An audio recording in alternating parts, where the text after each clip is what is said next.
After the lunch break, Cassie gets back on the stand and her testimony gets really graphic, so major trigger warning. She talks about how Sean had the final say on her career and her appearance, and that James Cruz managed her, but was doing so with one hand tied behind his back. Everything had to go through Sean. She said he regularly made comments about her appearance, telling her that she looked too Mexican, her hair looked bad, or her nails needed to be a certain way. Some days he wanted her to look really sexy, and some days he wanted her to look like a tomboy. He was very involved in her appearance and what she wore. During freak-offs, her nails had to be white or French manicured. She says her self-worth took a hit during the entire relationship.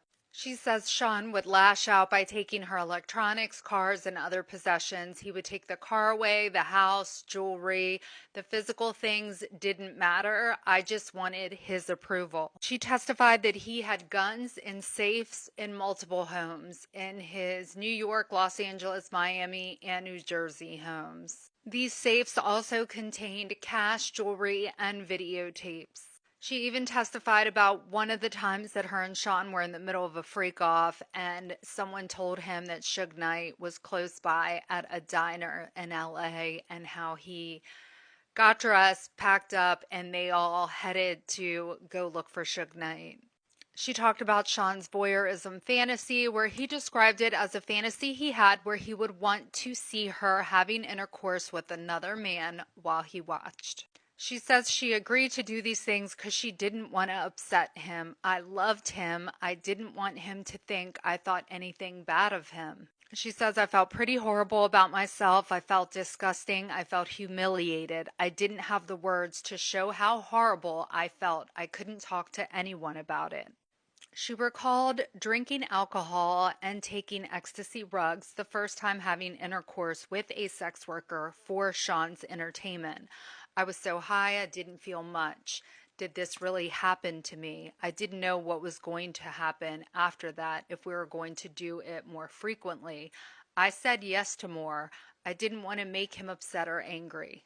Cassie says she did everything to stay in his good graces. I didn't want him to be upset or not trust me. He was a scary person and he would get violent. She said the freak-offs happened in all the homes and hotels. They go into detail about the baby oil being used at the freak-offs. Sean wanted it heated and he wanted it to be glistening, so we applied it every 5 minutes. There was a pool filled with baby oil during a freak-off in Beverly Hills. If Sean wanted it to happen, that's what was going to happen. There was no way around it. We used 10 bottles of baby oil, regular size.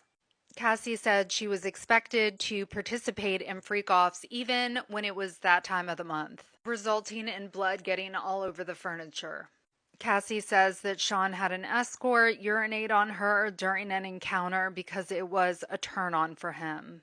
Sean also participated in the urinating.